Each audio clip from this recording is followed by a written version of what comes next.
Here in Germany, the government is tightening security and asylum laws after last week's deadly stabbing at a festival in Solingen in West Germany. 3 people were killed and 8 more were seriously wounded. The suspect was an asylum seeker from Syria, whom the government had failed to deport. The new measures will include a ban on knives at public events and on long-distance buses and trains. Berlin will also cut social benefits for rejected asylum seekers if they have claims in other European countries. Refugees who travel to their home countries could lose their protection status.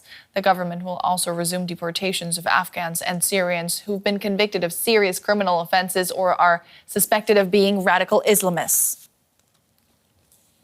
We can get more from our political correspondent Simon Young, who followed the story for us today. Simon, at the press conference, the Justice Minister himself said that banning knives will not keep potential attackers from using them. So why do this? Yeah, Nicole, the answer given to that question was that defining these powers for police to ban knives, helps them to target the potential extremists and dangerous people more effectively. What the government coalition parties have said is that they have looked very specifically at what happened in Solingen with this attack, and that their response today is deliberately focused on taking measures that might have helped prevent it. So that's why they've talked about limiting the carrying of knives in public, as you mentioned, at festivals, at sports events, at markets, exhibitions, and other public gatherings like that, giving the police powers to impose bans where they think it's appropriate. Also at rail stations and on trains and on long-distance bus services. I think they think that all of that will help to, focus the police efforts and weed out people with bad intentions. Germany wants to make sure people who aren't allowed to stay don't stay. But that's not only up to Germany, is it?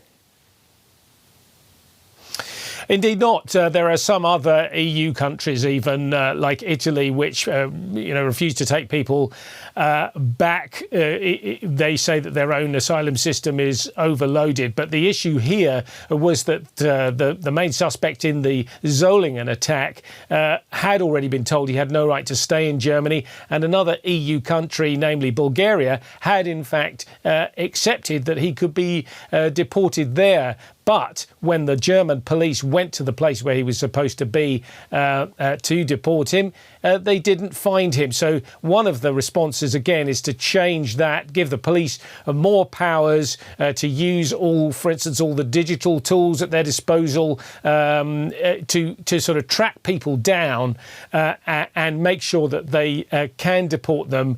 I think it's partly about bureaucracy as well, in among the various different police and immigration authorities, making sure that they're fully coordinated. Germany also wants to restart deportations to Afghanistan and Syria, but it doesn't have diplomatic relations with either of those countries, really. What does that mean, then, for today's announcement? Well, the government says it's in talks with both Syria and Afghanistan to return people there if they can. It's tricky in both cases. Afghanistan's run by the Taliban, doesn't respect human rights, makes it a difficult negotiating partner. Parts of Syria are still at war, so it'll only be in limited cases that it'll be possible to return people to those places. But the German authorities say it's essential that they do, particularly in the case of people who've committed serious crimes or who represent a terrorist threat to the German public. That was our political correspondent Simon Young in Berlin. Thanks so much. As we just heard, the Solingen attack is fueling debate in Germany over its immigration policies. The opposition CDU is calling it a national emergency. Now, while the far-right Alternative for Germany party is looking to capitalize on the national debate to win votes in 2 state elections taking place this weekend. As pressure builds on the German chancellor to get tough on migration, the AfD is hoping to consolidate its position across the country, as our chief political editor, Michaela Küfner, reports. A terrorist attack by a rejected asylum seeker has just shaken up how Germany debates migration. Emotions are running high over Germany's failure to deport the prime suspect of a stabbing attack, which left 3 people dead and 8 others injured in the small town of Solingen. The 26-year-old Syrian man should have been sent back to Bulgaria, the country where he first arrived in the EU. He is one of some 74,000 rejected asylum seekers who should have been deported to another EU country last year. Only just over 5,000, less than 7% of those deportations, actually took place. The Solingen attack puts a spotlight on the authorities' ability to handle migration. Chancellor Scholz's government is on the defensive. According to what we know now, the Solingen attacker should no longer have been in Germany. The Conservative opposition has been quick to offer hardline takes on how they would change Germany's migration policy. We have the right, and I think now, given the situation, the obligation, to declare a national emergency with regard to refugees. And in that case, the law of the Federal Republic of Germany is more important than European law. The far-right Anti-Migration Alternative for Germany party, or AfD, promises to go even further. We should do the following: an immediate ban on immigration and naturalisation for at least 5 years. The government is already trying to find ways of sending rejected asylum seekers back to Afghanistan and Syria. But there are key problems with this. Politicians have the impression that they have to give easy solutions to the population, but the underlying problem is they quite simply do not exist. If you want a sustainable solution, you need to change EU legislation, which often needs time, and you also need to change the bureaucratic practice.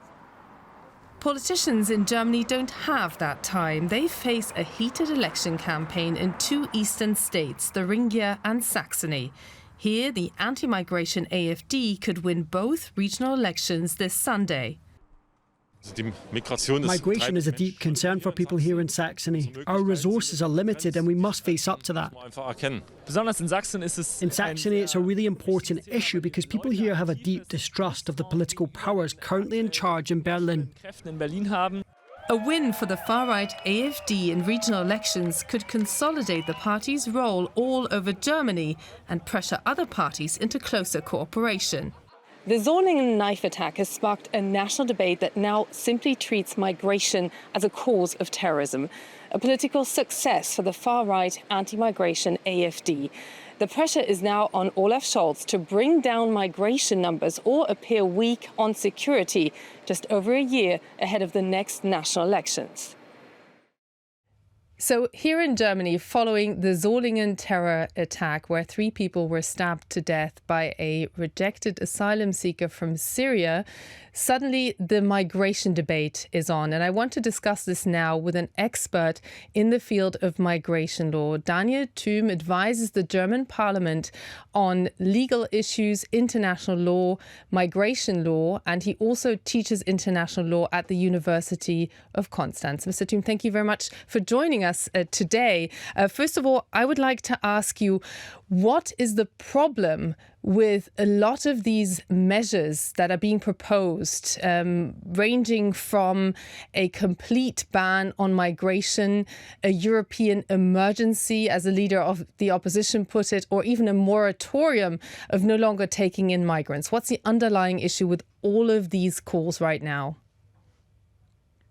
There is a sense of urgency in the population. Many people have the impression that politics has lost control, and that leads to a counter-reaction of the politicians. They have the impression that they have to offer a simple solution, that they have to promise easy answer, and the underlying problem is they quite simply do not exist. Politicians always need to combine various instruments to effectively manage migration flows in practice, and that requires legislative change. It also requires practical steps, because as the terrorist attack in Solingen showed, there are often practical deficits in terms of implementing the law, and all that must be addressed together. Let's just look at one specific call for action from Friedrich Merz, the leader of the opposition. He no longer wants to let in asylum seekers from two countries where previous terror suspects come from. That's Afghanistan and Syria. And in that vein, the AfD leader, Mrs. Weidel, also would like a moratorium. Is there a joint issue these clear-cut, wholesale calls for a stop to migration have? I mean, that shows, I think, quite exemplarily the danger of simple messages by politicians. Many understood Friedrich Merz that he wanted to suspend or abolish the right to asylum for Syrians and Afghans, but he has in the meantime watered down his proposal. He says all he wants is a factual moratorium. So legally he wants to keep the right on asylum, but he wants to introduce indirect measures which in practice result in less people arriving in Germany. And one of the measures he proposes is to really refuse people at the border, to not let them allow on the territory. So the right of asylum would remain intact, but it would be watered down. It would be rendered much more difficult to achieve for individuals in practice. So could Germany legally do that? Well, that's a good answer. And as often if you ask lawyers or legal experts, the answer is it depends. I mean, as a matter of principle, it's illegal because under EU asylum legislation, people who apply for asylum at the German border must be allowed to enter the territory. And then Germany can say, well, we are not responsible. It's Bulgaria, it's Italy or Croatia where people were before. But then they have to send them back to these countries. So that is the normal procedure. But there is a provision in the EU treaties which says in situations of urgency, states can exceptionally not apply EU legislation. And it can be argued that the situation that is required by that provisions, the conditions are fulfilled. But that is unclear. It would ultimately be decided by courts. Yes, and what would that mean in concrete terms? If Germany went down that road, would it be taken to the European Court, for instance? It would be taken to the European Court at the end of the day, but that would last several months. And my understanding of the proposal by Friedrich Merz is that he is not really concerned about with what courts will say in a couple of months. He wants an immediate practical effect on two fronts. First, he wants to signal to the world that the welcome culture, which Germany has pursued for many years, is definitely over. So he wants to signal to Syrians living in Turkey or to Afghans living in Iran, don't come to Germany. We do not want you any longer. That's very harsh, but I think that's the message he wants to send. And second, he wants what you might call a domino effect. He wants other European countries, neighboring countries, Austria, Hungary, Poland, to do the same, to effectively close their border. And that together might, in a couple of weeks, of a few weeks, significantly reduce the number of arrivals. And let's take a look at what the co-leader of the far-right Alternative for Germany immediately called for. She wants a moratorium on migration, on asylum, and also on people becoming German citizens. Is that legal? Well, it's very easy to change nationality law. So that is a decision Parliament can take. But if you ask me, we really have to distinguish two issues. One is asylum, irregular migration. I can understand that many people are concerned. But on the other hand, we have a lot of people who are living in Germany perfectly legal, including from Syria and Afghanistan, including workers who come to Germany to work for the economy. And for them, we should, as a country of immigration, of course, offer access to nationality. And that is what Germany has to learn.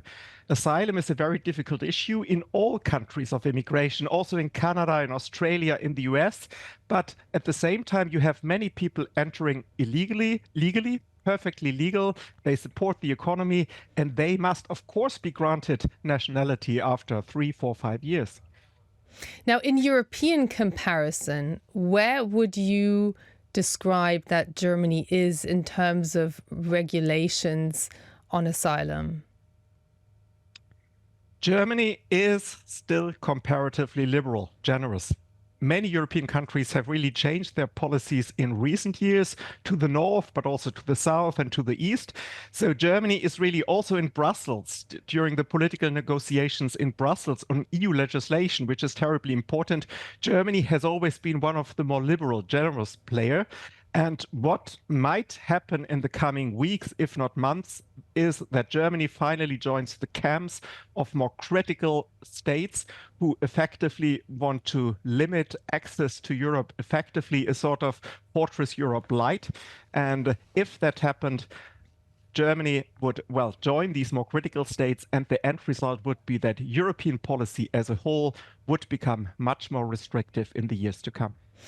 Now, we've seen a lot of blurring of lines here. A terrorist attack has immediately sparked a debate where it's no longer being questioned whether migration is responsible. That's currently seen as a given, although experts warn that extremism should be fought, it should be tackled more than the whole question of migration. So as a lawyer, do you feel that the differentiation has been completely lost here? Well, that's the danger if you have a really tragic event like the terrorist attack in Solingen with 3 innocent people dying because of a stabber with a knife. I think in such a scenario, it's extremely difficult, if not impossible, for politics and the public discourse to do precisely this differentiation, which of course we need and which I, as a law professor, want to have in the public discourse. So if we want to come back to a scenario where we can distinguish between legal migration and illegal migration, but also between extremists and people who integrate themselves perfectly into the German society, including many from Syria and Afghanistan, we really have to enter calmer waters again. And for that, it's necessary that the general public has the impression that the situation is somewhat under control. And that is not the case at the moment. And I very much hope that politicians can achieve that. And if you ask me, they should do the following. They should really have some lighthouse projects which they signal to the population. That's the big measure which you can understand. But at the same time, they are doing a lot of smaller things in the background, which they do not talk about publicly so much because it's all terribly complex. And together, these very visible control signals, together with all the small measures, might ideally lead to a situation where the general public has a trust in the asylum system again. Now, there's a huge focus on Afghanistan and Syria. The immediate reaction in June after there was a knife attack by an Afghan man in Mannheim, which led to the death of a policeman. There, the reaction from the German Chancellor was that he wants to look at ways of sending people back to Syria and Afghanistan. Is that possible? Well, there are 2 fronts which you have to discuss. First, is it legally possible? For the past years, all Syrians and Afghans have received a protection status in Germany. And there were good reasons for that. There was a very tragic civil war in Syria, and after the takeover of the Afghan government by the Taliban, there was a massive economic crisis. And but that has changed in both countries. The civil war is, if we like it or not, over in some parts of Syria. And also the economy in Afghanistan is gradually stabilizing. And that opens a legal window to really look at the individual case and to distinguish between people who are persecuted by the Taliban. They will, of course, continue to receive asylum or refugee status. But at the same time, we have people who are not protected, who couldn't be sent back because the economic situation was so dire. And for them, there is a little legal opportunity. So it's not about refusing all Afghans or all Syrians. It's really about looking at the individual case. And once the legal hurdles have been crossed, you must, of course, in a second step, create the practical conditions for returning at least some people to these countries. And that, of course, is terribly difficult. And I can understand that the government does not talk publicly about the measures it is considering too much, because that requires very sensitive diplomatic negotiations with foreign countries, with Pakistan, with Turkey. Because for all I understand, returns of criminals in particular would be realized via these neighboring states. And can you probably just map out for us why sending back someone, even when they have committed violent crimes, is still legally difficult? Many citizens don't like to hear that, but the legal rule in Europe is that even terrorists who are persecuted by the Taliban or by the Assad regime cannot be returned to this country, because we will not send someone back to Afghanistan if he is, for instance, an IS supporter, because the Taliban are, well, not friends at all, to put it diplomatically, with the Islamic State. So if someone is an Islamic State supporter, we cannot return them to Afghanistan, because there's a real danger that this person would end up in the torture chamber of the Taliban, and that is not compatible with European human rights law. But that doesn't mean that there are some other Afghans who would not be persecuted, who possibly we can send back in compliance with the law. So just to conclude, what would be your one word of advice for politicians now calling for extreme measures? Keep calm. Try to really pacify the situation with visible measures which the public understands and which gives them a sense that the politicians have understood and that they are doing something. But at the same time, pursue really a long-term vision of how we can reform German and European asylum law, and that requires action, as I said earlier, on two fronts. We have to rethink the legislation, if need be, quite fundamentally, and at the same time, we have to make sure that the law in the book is being applied in practice, because that does always not happen.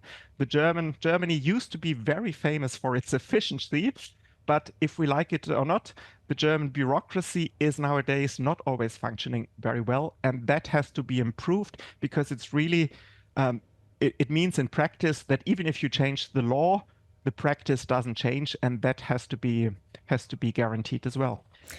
Daniel Thym, legal advisor to the German Parliament and professor for international law at Konstanz University. Thank you very much for talking to us today. Thank you for having me, Ms. Küfner.